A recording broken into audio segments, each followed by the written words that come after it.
ఓం శ్రీ గణేశాయ నమః. శ్రీమాత్రే నమః. శివాయ గురవే నమః. శ్రీకృష్ణ పరబ్రహ్మణే నమః. శ్రీరామాయ నమః. శ్రీ గురుభ్యో నమః. నారాయణం నమస్కృత్య నరం చైవ నరోత్తమం దేవీం సరస్వతీం వ్యాసం తతో జయముదీరయేత్. సచ్చిదానందరూపాయ విశ్వోత్పత్యాదిహేతవే తాపత్రయ వినాశాయ శ్రీకృష్ణాయ వయం నమః. ప్రియ భగవద్బంధువులారా, మన మోహనవాణి పాడ్కాస్ట్ ఛానల్ ద్వారా గత 20 రోజుల నుంచి మహాభారతంలో శ్రీకృష్ణ పరమాత్మ యొక్క దివ్య వైభవాన్ని అత్యంత భక్తి శ్రద్ధలతోటి వింటూ ఉన్నటువంటి భక్తామ తల్లులకు తండ్రులకు మునుముందుగా నా యొక్క నమస్కారాలు. మనం ఇప్పటికీ 20 భాగాలు పూర్తి చేసుకున్నాం. నిన్న 20వ భాగం పూర్తి అయ్యేసరికి కృష్ణ పరమాత్మ ధృతరాష్ట్రుడు మొదలైన వాళ్ళంతా కొలువు తీరి ఉన్న సభలోకి వచ్చాడు. తనకంటే ముందు నారదాది మహర్షులకి ఆసనాలు ఏర్పాటు చేసి వాళ్ళు కూర్చున్న తర్వాత మాత్రమే మనం కూర్చోవాలి అని చెప్పాడు పరమాత్మ. ఆ సమయంలో కృష్ణ పరమాత్మ యొక్క దివ్య వర్ణన చెప్పాడు. ఇక్కడ మేఘంలాగా సుందరమైన శరీరం ఉన్నది స్వామికి. పచ్చటి పట్టు వస్త్రం ధరించాడు. తామర రేకులతో సమానమైనటువంటి దివ్యమైన కళ్ళు కలిగిన వాడు పరమాత్మ. అటువంటి కృష్ణ పరమాత్మని చూడగలిగినందుకు సభలో ఉన్న వాళ్ళ కళ్ళన్నీ కూడా అమృత సారాన్ని గ్రోలినట్టుగా ఆనందాలతో ఓలలాడుతూ ఉన్నాయి. మనం మూలంలో చూస్తే అతసీ పుష్ప సంకాశక పీతవాస జనార్దనక వ్యభ్రాజత సభామధ్యే హేమ్నీవోపహితో మణిహి అంటారు వ్యాసుల వారు. అంటే తిక్కన శ్రీకృష్ణ పరమాత్మని బంగారంలో పొదిగినటువంటి ఇంద్రనీల మణిలాగా ఉన్నాడు అని వర్ణించాడు. నల్లటి అవిసె పువ్వు వంటి మేనికాంతి కలిగిన వాడు అని వ్యాసుల వారు చెప్పాడు.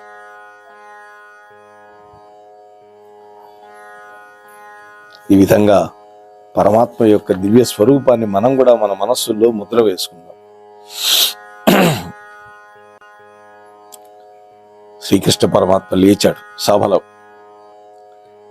మేఘధ్వనిలాగా గంభీరమైనటువంటి కంఠస్వరంతో 32 దంతముల యొక్క కాంతులు ప్రసరిస్తూ ఉండగా సదస్యులందరూ ఈ కృష్ణ పరమాత్మ ఏమి చెబుతాడా విందామా అని చెవులు రిక్కించుకొని ఆలకిస్తూ ఉండగా ధృతరాష్ట్ర మహారాజుతో మాట్లాడుతున్నాడు. మహారాజా, నువ్వు ఎరగనటువంటి కార్యాలు ఏముంటాయి? అయినప్పటికీ భరత వంశం అంతా సంతోషపడేటట్టుగా ఇరు కుటుంబాల వారికి న్యాయము పరమహితము చెప్పటం అనేది ఉచితమైన పని అని నేను ఇక్కడికి వచ్చాను అన్నాడు. అంటే భరత వంశం సంతోషపడాలి, రెండోది మీ ఇద్దరు కుటుంబాలు ఆనందంగా ఉండాలి. పెద్దల ముందు మాట్లాడేటప్పుడు వివేకవంతుడైనటువంటి వాడు వినయోక్తులతో మొదలు పెట్టాలి అని కృష్ణ పరమాత్మ మనకు చూపిస్తున్నాడు. శ్రీకృష్ణుడు ధృతరాష్ట్రుడి యొక్క అభిముఖాన్ని సాధించి సంధి కుదుర్చాలి అని ప్రయత్నించడానికి కదా వచ్చాడు. అందువల్ల కౌరవులందరూ తన వాళ్ళు అనుకుని వాళ్లతో తన అభిప్రాయం చెప్పడం న్యాయమని భావించి కృష్ణుడు హస్తినాపురానికి వచ్చాడని చెప్తున్నాడు. ఇక్కడ ఆ మాటల్లో 2 లక్ష్యాలు ఉన్నాయి. ఒకటి న్యాయము, రెండోది పరమహితం. క్షీరోదక గతి. ఓ ధృతరాష్ట్ర మహారాజా, క్షీరోదక గతి పాండవ కౌరవుల్లొడగూడి మనికి కార్యం బది నీ వరసి నడుపుము వారన వీరన కురుముఖ్య నీకు వేరుంగలదే. ఇది ఈ క్షీరోదక న్యాయము అనేటువంటి పదాన్ని తిరుపతి వెంకట కవులు కూడా వాళ్ళ పద్యాల్లో కూడా వాడుకున్నారు. ఓ కురునాథ, పాండవులు కౌరవులు ఇద్దరు పాలు నీళ్లలాగా కలిసిమెలిసి జీవించడం మంచి పని అని నేను అనుకుంటున్నాను అన్నాడు. పాలల్లో కాసి నీళ్లు కలిసినా పాల యొక్క రంగు మారదు. ఇది వాళ్ళు గనక ఆ విధంగా ఒద్దికతో ఉండేటట్లయితే ఉభయులకు మంచిది. అందువల్ల పెద్దవాడుగా నీ బాధ్యత ఏంటంటే వాళ్ళిద్దరినీ కలిపి ఉండేటట్టుగా నువ్వు ఆదేశించాలి. పాండవులు వేరు కౌరవులు వేరు అనేటువంటి భేద బుద్ధి నీకు లేదు కదా అన్న. అంటే ఇక్కడ అందరిలో లేదు కదా అంటే నిజంగా లేదు అనుకుంటారేమో. ధృతరాష్ట్రుడికి మనస్సులో తెలుసు కదా తనకి భేద బుద్ధి ఉందో లేదో. భగవద్గీత సమయంలో మొదటి శ్లోకంలో చూపించుకున్నాడుగా, మామకాహ పాండవాశ్చైవ అన్నాడు కదా. ఓ కురునాథ అని కృష్ణ పరమాత్మ చెప్పాడు. ఇక్కడ పాండవ కౌరవులు పాలు నీళ్లులాగా కలిసి ఉండటం అనేది కాదగిన కార్యము అని చెబుతున్నాడు పరమాత్మ. రెండోది, ఆ విధంగా జరగాలంటే ధృతరాష్ట్ర మహారాజు కౌరవ పాండవులు ఇద్దరినీ సమానంగా చూడాలి. ఇందులో మొదటిది న్యాయం అయితే రెండోది హితం అని చెబుతున్నాడు పరమాత్మ. మహారాజా, మీ భరత వంశము ధర్మము, న్యాయము, సత్యము, ఐకమత్యము, గౌరవము, కారుణ్యము మొదలైనటువంటి సద్గుణాలు కలిగినటువంటి గొప్ప వంశం. అటువంటి వంశంలో నీవు, నీ ప్రియ సోదరుడైన పాండురాజు శ్రేష్ఠులు మీ వంశంలో. మరి నీ కుమారుల్లో కీర్తి భారాన్ని వహించగలిగిన వాళ్ళు కళ్యాణ స్వభావులు ఎవరు? పాండవులు. ఇంత మంచి నడవడిక కలిగినటువంటి వంశ సంప్రదాయం మీకు ఉంటే అది ఇప్పుడు కూడా పాడు చేయటం ఎందుకు అంటున్నాడు. ఓ ధృతరాష్ట్ర మహారాజా, నువ్వు కురువంశస్థులో అగ్రేసరుడు. ఎందుకని? మహారాజు ఆయన కంటే పెద్దవాళ్ళు ఉన్నప్పటికీ భీష్ముడు, బాహ్లికుడు, నువ్వు ఇప్పుడు మహారాజ పీఠంలో ఉన్నావు కాబట్టి పెద్దవాడి. ఈ వంశానికి అంతటికీ నీవే ఆధారం. నీ కుటుంబంలో ఎవరెవరి నడవడికలు ఎట్లా ఎట్లా ఉన్నాయో వాటిని బట్టి కలిగే మేలు కీళ్లు అన్నీ నీకే చెందుతాయి. అంటే నీ అదుపాజ్ఞల్లో ఉండేవాళ్ళు మంచి పనులు చేస్తే కీర్తి వస్తుంది, వాళ్ళు చెడ్డ పనులు చేస్తే నీకు అపకీర్తి వస్తుంది. కాబట్టి బహిరంగ ప్రవర్తన జనులందరూ మెచ్చుకునేటట్లుగా ఏ విధంగానైనా నీ కొడుకులను సరిదిద్దవలసిన బాధ్యత నీదేను అన్నాడు. ఇది ఇక్కడ ఏ విధంగా చూసినా ఈ బాధ్యత మరెవరిదో కాదు, ధృతరాష్ట్రుడిది. కాదు అని తప్పించుకోవటం న్యాయం కాదు అని కృష్ణుడు స్పష్టం చేస్తున్నాడు. ఇక్కడ తరతరాల వంశ గౌరవము, సంప్రదాయం ఒక్క ధృతరాష్ట్రుడి యొక్క ప్రవర్తన మీదనే ఆధారపడి ఉందని, వంశ చరిత్రలో ధృతరాష్ట్రుడు కీలకమైన పాత్ర నిర్వహించాల్సి వచ్చిందని, అందువల్ల న్యాయంగా వ్యవహరించి కౌరవ వంశ అగ్రగణి కావాలి అని కృష్ణుడు హెచ్చరిస్తున్నాడు. ముందు కాళ్ళకు బంధం వేస్తున్నాడు పరమాత్మ. ఓ రాజా, నీ కుమారులు దుర్యోధనాదులు ధర్మపరులు కాక సత్కార్యాలను ఆచరించకుండా ఈ విధంగా ఉంటే వాళ్ళు సాధించాలి అనుకున్నటువంటి పురుషార్థాలని సాధింపలేరు కదా. దారుణమైన బుద్ధితో బంధువుల యొక్క మనస్సులు బాధపడేటట్లుగా దుర్మార్గపు చేష్టలు చేయడానికి ఏమాత్రం వినదీయకుండా ఉన్నారు నీ కొడుకులు. కౌరవ పాండవులు ఒక మంచి నిర్ణయానికి వచ్చి శాంతం వహించి ఎవరి పాటికి వాళ్ళు జీవించడం మంచిది. ఈ విధంగా వాళ్ళు ప్రసన్న చిత్తులై ఉండడం నాకు, నీకు, కురువంశానికి, ఈ సమస్త రాజ్య సమూహానికి, అంతేకాదు ఈ భూమండలానికి కూడా శ్రేయోదాయకం అంటున్నాను. అలా కాకుండా యుద్ధమే కనుక సంభవించిందా అందరికీ మహా విపత్తు కలుగుతుంది. కాబట్టి ఓ ధృతరాష్ట్ర మహారాజా, నా మాటల మీద విశ్వాసం ఉంచి తప్పకుండా సంధి జరిపించు అన్నాడు.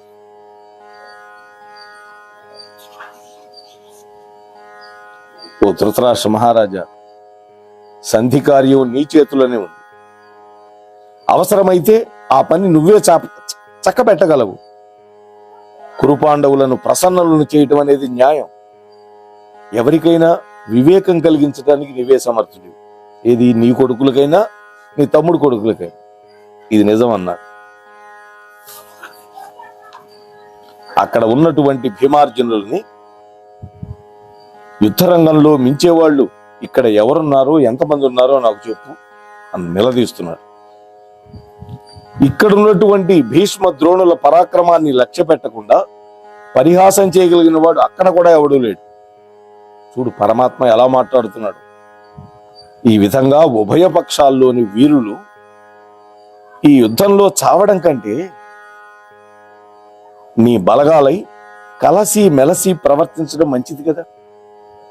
మహారాజా, ఏ విధంగానైనా వీళ్ళందరినీ శాంతింపజేసే బాధ్యత నీదేను అంటున్నా.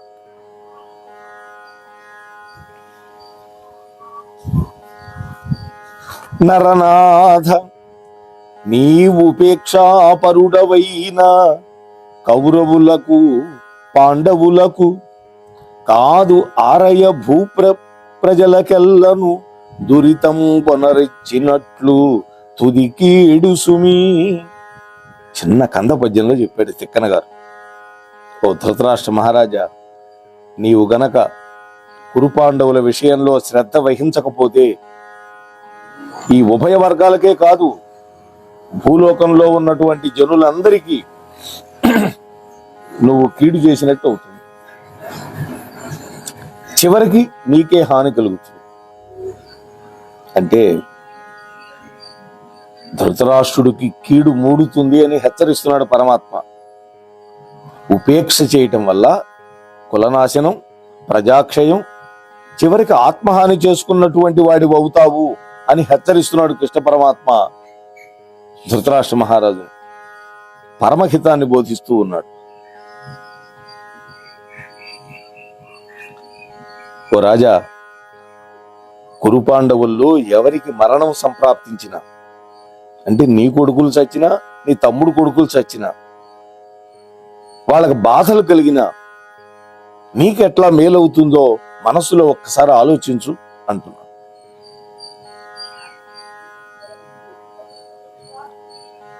నీ వాళ్ళకి చావొచ్చినా నీకు దుఃఖం కలుగుతుంది, నీ తమ్ముడు పిల్లలకి చావొచ్చినా నీకే దుఃఖం కలుగుతుంది. ఏ విధంగానైనా దుఃఖం నీకే. ఓ రాజా, కౌరవులు పాండవులు మంచి విద్యావేత్తలు, బాగా చదువుకున్నవాళ్ళు, పరాక్రమవంతులు, భుజతర్పం కలిగిన వాళ్ళు. కాబట్టి ఎవ్వరూ వీళ్ళని అడ్డగించలేరు. ఇట్లాంటి వాళ్ళు తమలో తమకు ఏర్పడినటువంటి యుద్ధంలో ఊరికినే మరణించడానికి సిద్ధపడుతూ ఉంటే అడ్డుపడకుండా చూస్తూ ఊరుకొండడం అనేది మీకు యుక్తం కాదు మహారాజా. రాజా, నీ విభుత్వము, నీ రాజనీతి, శాంతి సమస్త ప్రజలు మెచ్చుకునేటట్లుగా కురుపాండవులు సంగ్రామంలో నశించిపోకుండా సంరక్షించవలసిన బాధ్యత నీదేను అంటున్నాడు. ఇక్కడ యుద్ధం రాకుండా చేసి ఇరుపక్షాల వారిని రక్షించుకుంటే ధృతరాష్ట్రుడికి 4 ప్రయోజనాలు కలుగుతాయని పరమాత్మ చెబుతున్నాడు. 1, నీ రాజ్యాధికారం నిలబడుతుంది. 2, లోకనీతి, రాజనీతి, ధర్మనీతి ఈ 3 ఫలించి నీ ప్రభునీతి ప్రకాశిస్తుంది అంటుంది. 3వది, శాంతి ఏర్పడి రక్తపాతం లేనటువంటి స్నేహభావం చిగురుస్తుంది 2 వర్గాల మధ్య. ప్రజలందరూ ధృతరాష్ట్రుడి యొక్క ప్రవర్తనని నోరారా కీర్తిస్తారు. ఉపేక్షాభావంతో పక్షపాత వైఖరి గనుక అనుభవిస్తే నీ రాజ్యం పోతుంది, నీ బిడ్డలు పోతారు. అంతేకాదు అవినీతిపరుడు అనేటువంటి అపకీర్తి కూడా మూటకట్టుకోవాలి ధృతరాష్ట్రుడు. మిగిలినటువంటి శేష జీవితం అంతా అశాంతితో గడపాల్సి వస్తుంది. ఎందుకంటే ధృతరాష్ట్రుడు యుద్ధానికి పోడు, మిగిలే ఉంటాడు, కొడుకులందరూ నశించిపోతారు అతని కళ్ళ ముందే. అటువంటిప్పుడు దుఃఖమే. అంతేకాదు ప్రజలు చీకొట్టి తిడతారు. 5వది, వంశగౌరవం కోసం కౌరవ పాండవుల మధ్య సంధి కుదుర్చడంలో ఒకవేళ ధృతరాష్ట్రుడు గనక ఉపేక్ష వహిస్తే కలిగేటటువంటి విష పరిణామాల గురించి ఇంతవరకు కృష్ణ పరమాత్మ వివరించాడు. ఇప్పుడు మరొక అంశంలోకి వెళుతున్నాడు పరమాత్మ. అంటే పాండవులు తన చేత చెప్పి పంపించిన మాటలు మాట్లాడుతున్నాడు. ఇప్పుడు ఓ రాజా, పాండవులు తండ్రి లేనటువంటి పిల్లలు. వాళ్ళని పసితనం నుంచి నువ్వే చల్లగా రక్షించావు, విద్యాబుద్ధులు చెప్పించావు. ఇప్పుడు వాళ్ళని కారణం లేకుండా మధ్యలోనే విడిచిపెట్టడం న్యాయం కాదు నీకు. చిట్ట చివరి వరకు నువ్వు ప్రేమతో వాళ్ళని కాపాడవలసిన బాధ్యత. ఎందుకని పెద్ద తండ్రివి నువ్వు.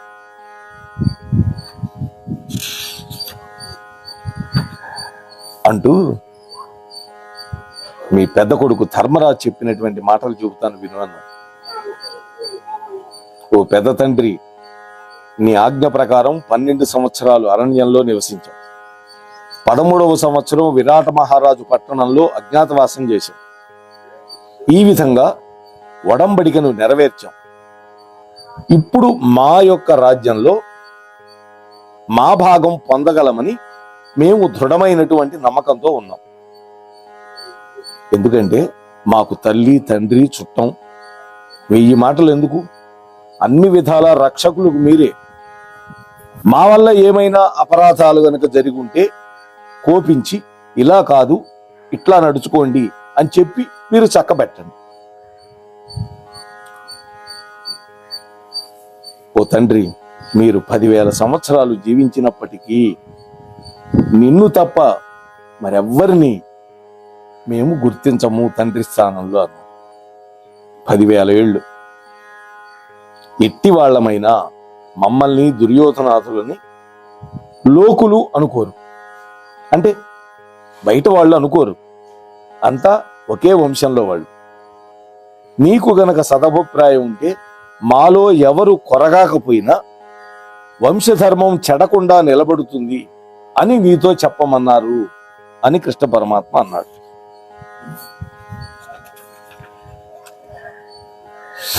సంజయుడు రాయబారానికి వచ్చి వెళ్ళిన తర్వాత ధృతరాష్ట్రుడితో చెబుతాడు, ధర్మసూతి మెత్తని పులి అంటాడు.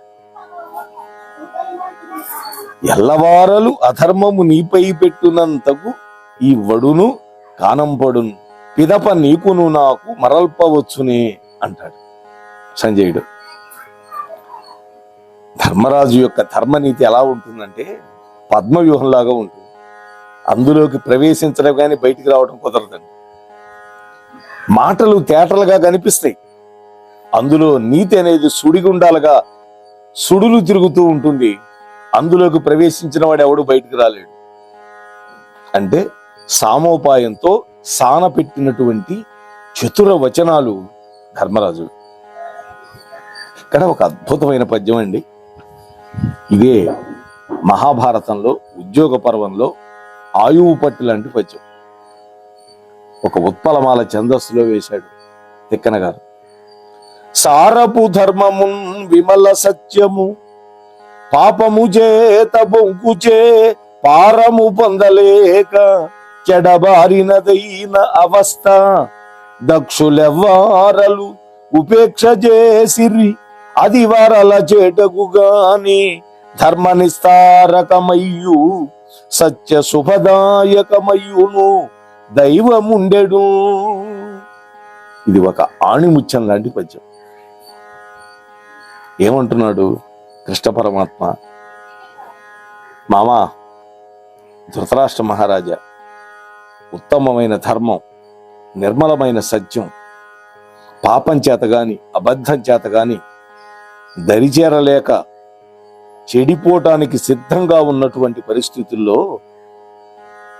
ఆ ధర్మాన్ని సత్యాన్ని రక్షించేటటువంటి శక్తి ఉండి కూడా ఎవడైతే అడ్డుపడకుండా అశ్రద్ధ వహిస్తాడో ఆ సత్య ధర్మాలు అడ్డుపడకుండా నిలబడినటువంటి వాడికి హానికరం అవుతుంది.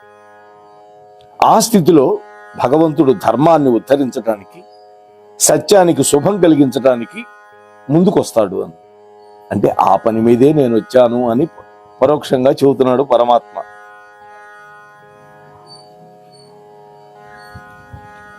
తెలుగు సాహిత్యంలో ఈ పద్యం ఒక ధర్మదీపం అండి. మూలానికి మించి రాశాడు.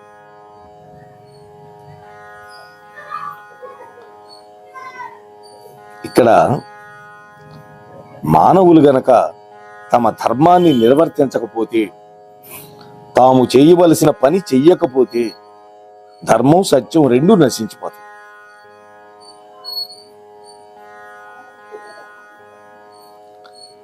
అది ఎలాగా? వేదాన్ని రక్షించవలసింది ఎవరు? బ్రాహ్మణుడు. కానీ అతడు వేద ధర్మాన్ని ఆచరించకపోతే వేదం ఏమన్నా నశించిపోతుందా? అదేవిధంగా ధర్మం సత్యం రెండూ నశించవు, నశించిపోవు. నశించిపోయేది ఎవడు? వాటిని ఆచరించకుండా ఉపేక్ష చేసిన వాడు నశించిపోతాడు.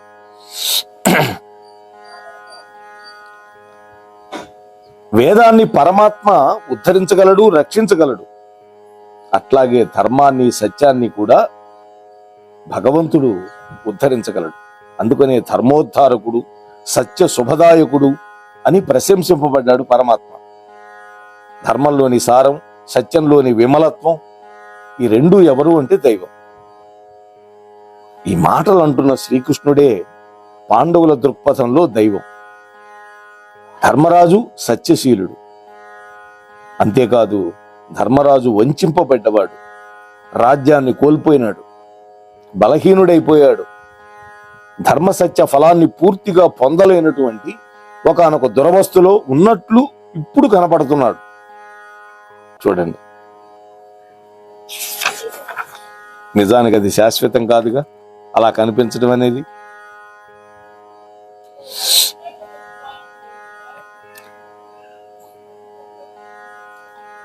ఓ రాజా, పాండవుల సభలోని పెద్దలందరికీ నన్ను చెప్పమని చెప్పినటువంటి మాటలు చెప్పాను.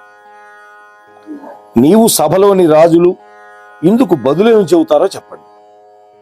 నేను నీతి ధర్మాలని, బంధుత్వాన్ని ముందు పెట్టుకొని మనస్సు వాక్కు ఏకరూపంగా ఉన్నటువంటి సత్యాన్ని మాత్రమే చెప్పాను. నేను చెప్పిన పద్ధతి మీకు మేలు కలిగిస్తుంది. కోపం, గర్వం, ద్వేషం వదిలిపెట్టండి. నేను చెప్పినట్టు చేయండి, ఉభయులకి మంచి జరుగుతుంది అంటున్నాడు పరమాత్మ.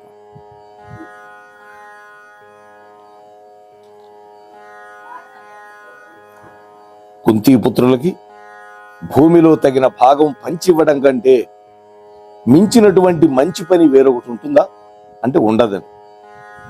ధర్మం వేరే ఏదైనా ఉందా అంతకంటే? ఇంతకంటే తగినటువంటి మార్గం ఏదైనా ఉందా? మీకు శక్యమైనది ఇంతకంటే ఏమైనా ఉందా అంటే మీ వల్ల అయింది. వాక్య పద్ధతి తెలిసినటువంటి పెద్దలు ఇక్కడ ఉన్నారు, మీరే చెప్పండి. శ్రీకృష్ణుడు ధృతరాష్ట్రుడితో అన్నాడు, రాజా, నా మాటలు విను. అంటూ మళ్ళీ మాట్లాడటం మొదలుపెట్టాడు పరమాత్మ. మరి పరమాత్మ ఆ సభలో ధృతరాష్ట్ర మహారాజును ఉద్దేశించి ఇంకా ఏం చెప్పాడు అనేటువంటి విషయాలని రేపటి రోజు మళ్ళీ మనం కలుసుకొని చెప్పుకునే ప్రయత్నం చేద్దాం. అంతవరకు ఈ ఛానల్లో వచ్చేవి వీక్షిస్తూ ఉండండి. నచ్చితే లైక్ ఇవ్వడం మర్చిపోకుండా ఉండండి. కామెంట్ కూడా పెట్టండి. మీ బంధుమిత్రులతో షేర్ చేయండి. అందరికీ పరమాత్మ వైభవం తెలియాలి అని మీతో వినమ్రపూర్వకంగా మనవి చేసుకుంటూ ముగిస్తూ ఉన్నాను. స్వస్తి సర్వేషాం.